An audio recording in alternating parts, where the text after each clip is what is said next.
Hello and welcome to Eye on Africa here on France 24. I'm Clarisse Fortuné. Coming up in the program.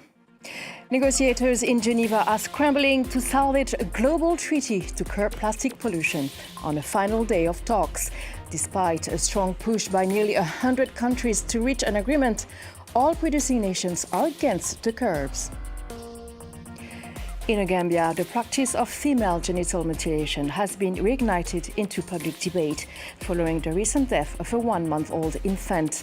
The country has one of the highest FGM rates in the world, with many undergoing the procedure before the age of 6.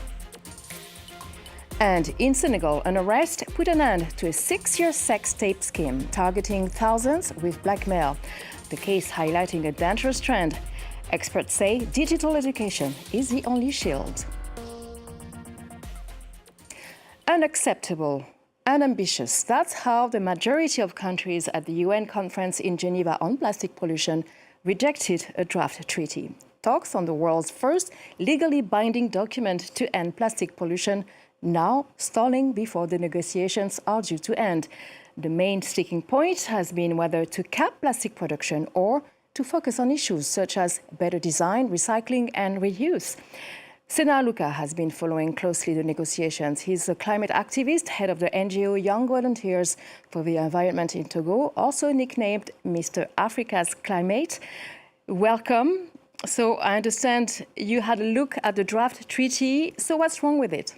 Thanks a lot for this opportunity. We still have like 3 hours. By midnight, Geneva time, it needs to be closed. But as we know, COPs and goes up to like 5, 8, even sometime a day after, like we saw in Copenhagen or in Durban. So our afraid at this moment is the text as it is right now, it's, like you said, totally unacceptable. We all know the impact that plastic is having today on our life. Obesity, cancer, stroke, etc. But every day we keep pumping about 19 up to 25 million tons of plastic into the lakes, rivers, and our oceans. And the fear is that today if unchecked, plastic pollution alone can consume 1/3 of the remaining carbon budget that we have. So we're in a very serious and dire situation here. But what we see is the same folks, the same people who you see them at COP blocking negotiations on climate. These are the same petrochemical producers or producing countries in Geneva. Problem is, we have a text that's 15 pages longer than in Busan, last time we met. We have a page with 1,500 brackets. So we need to agree on each of the brackets. We still have 1,000 to go.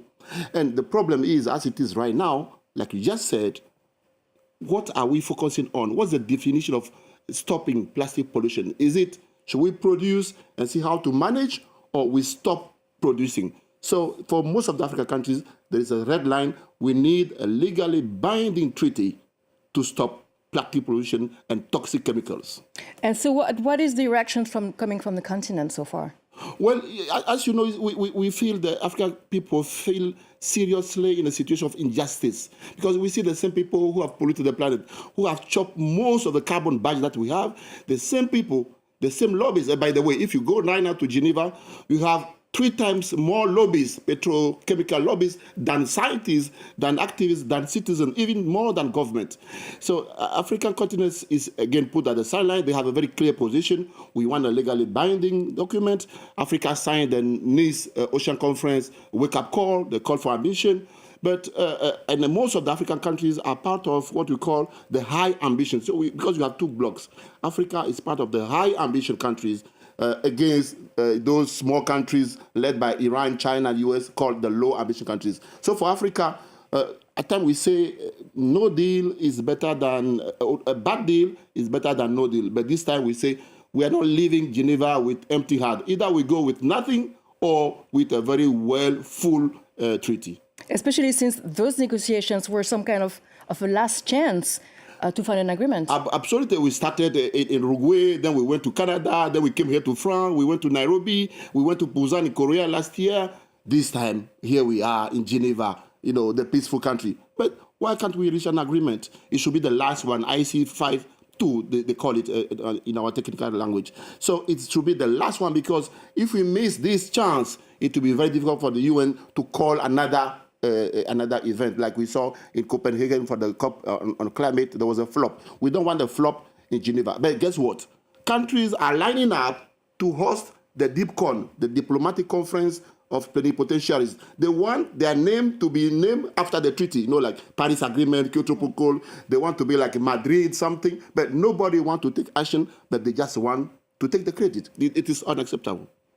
So tell us more about your personal work. You're heading an NGO, and I know you're launching a new project. Can you tell us about it? Yeah. So I work for the largest environmental youth Pan-African movement in Africa. It's called the Young Volunteer for the Environment. It started in Togo 25 years back. Today we are present in about 30 countries on the continent, mostly supporting young people, teaching them, giving them skills, empowering them to take climate action. And for the past 5 years, we started a caravan, a climate justice caravan, to say no to injustice, no to inequality, no to exploitation. This climate racism ongoing with young people in Africa, within our organization and other partners are taking the street during this climate justice caravan. So yes, we are here. We are supporting young people. We work with government and municipalities. Climate justice now. That's our motto. Climate justice now. Thank you very much, Sena Aluka, also named Mr. Africa's Climate. Thank you very much for your insights. It's my pleasure. And let's talk about one country positioning itself as a frontrunner in that battle. Rwanda first banned plastic bags back in 2008, and in 2019 extended that ban to all single-use plastics. But despite these sweeping measures, the country still grapples with plastic pollution. While Kigali pushes the fight onto the international stage, local businesses and NGOs are rolling out solutions on the ground. Our correspondent Juliette Montilli brings us this report. These passengers have just landed in Kigali. But before leaving the airport, one final check awaits them. Rwanda does not allow single-use plastics and polythene bags, so we encourage them to leave the plastics here, dispose them off, and if someone has something they're carrying in a plastic bag, REMA has provided alternative packaging that is environment-friendly. Despite its crackdown, Rwanda has not escaped plastic pollution. The country is now banking on alternatives, a strategy attracting foreign entrepreneurs, like Saidat Bora, founder of Art Biobag from India. Here, he produces compostable bags from plants such as cassava. We have seen how enforcement has acted thoroughly. They don't want plastic to be there. They have intention, they had plan, and they had willingness to do it. That policies really encouraged us to start this pilot phase, to do the prototyping of the product, to bring something to solve the problem. In 2008, Rwanda was among the first African countries to ban plastic bags. A fight it's taking to the global stage, most recently in Geneva at negotiations for a plastics treaty. That message is echoed by local NGOs. Among them, APEFA, founded in 2002, dedicated to protecting soil increasingly threatened by microplastics. It is about advocating to both national and international donors to contribute to and support non-governmental organizations working in the fields of environmental protection and agriculture so that they have the means to implement our objective and mission. An ambitious policy, but the problem remains. According to the World Bank, Rwanda still produces between 75,000 and 100,000 tons of plastic waste each year.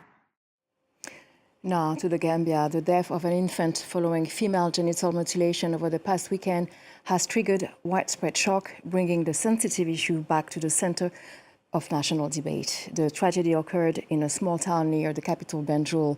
The Gambia is among the 10 countries with the highest rates of FGM, with 73% of women and girls having undergone the procedure, with many doing so before the age of 6 years.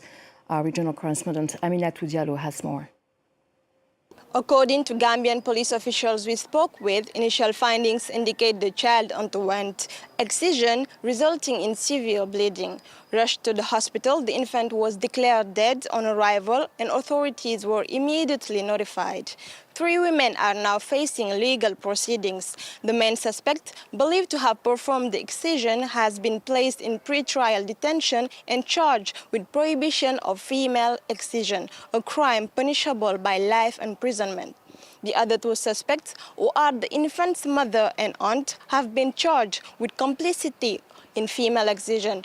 Although FGM has been illegal in the Gambia since 2015, the practice remains widespread. In 2024, UNICEF estimated that 73% of Gambian women aged 15 to 49 has undergone FGM. If this incident did not occur at the hospital, none of us will hear about the story. It's like the government is failing. The system needs to change. Individual and the society also have a role to play. Because if we are not reporting cases, we are not protecting those young girls, then who are we? And for the case of the government, we are expecting them to take a stand towards this case, because this will serve as a step for the women to realize that the government is there to protect and create that stable environment for everybody. In March 2024, an attempt to repeal the law criminalizing FGM was made, supported by religious leaders who argued it will violate citizens' right to practice their culture and religion. The attempt sparked outrage before ultimately being rejected by Parliament. Earlier this month, Senegalese law enforcement arrested a man accused of blackmailing thousands of people with sex tapes for more than 6 years. Those who refused to pay saw their intimate videos posted on an adult website. Cases like this are on the rise, especially among young women. Experts say only digital education can protect the most vulnerable. Report by our correspondents in Dakar, Elimandao and Caitlin Kelly. Katia's cousin was one of dozens who have been blackmailed in Senegal over an intimate video. The perpetrator demanded a ransom in exchange for not posting it online. She was on a video call with a relative. The call was recorded without her knowledge. She didn't know. Then the video was used against her. She was blackmailed. I told her that if she gave them money, they would ask for more. Fortunately, she didn't give in to the blackmail, and eventually they gave up. Others weren't so lucky. On the 17th of July, a man accused of blackmailing thousands of people with sex tapes over more than 6 years was arrested in Senegal. He had uploaded hundreds of intimate videos to an adult website, targeting an estimated 5,000 victims and demanding an average of €300 for each video. The Special Cybercrime Division has been receiving complaints on this case since 2018. Everything that happens behind closed doors should stay behind closed doors. It should not be on a phone or stored online. Digital platforms have no borders. Once content is posted online, it is available everywhere. Senegal's Personal Data Protection Commission says it received numerous complaints about this type of sex tape blackmail. The CDP has the power to request penalties ranging from 1 to 100 million CFA francs for anyone who blatantly violates the personal data of Senegalese citizens. We are working with the Special Cybersecurity Division on the complaints we are handling. The investigation is ongoing as authorities suspect more accomplices and a far larger problem. Now, time for your daily African Nations Championship update. Thursday saw two-time champions Morocco bounce back with a stunning 3-1 victory over Zambia in Nairobi, booking the Atlas Lions a ticket to the quarterfinals despite their defeat to host Kenya. 3 goals that ensured Morocco advances from Group A, though ended Zambia's campaign. Today's other big clash was Angola and DR Congo, the first time these two sides met in a final phase since 2016. The DRC Leopards, two-time CHAN champions, roared to a 2-0 victory, keeping their hopes for the quarterfinals alive. And this concludes our program. Thank you for watching Eye on Africa on France 24.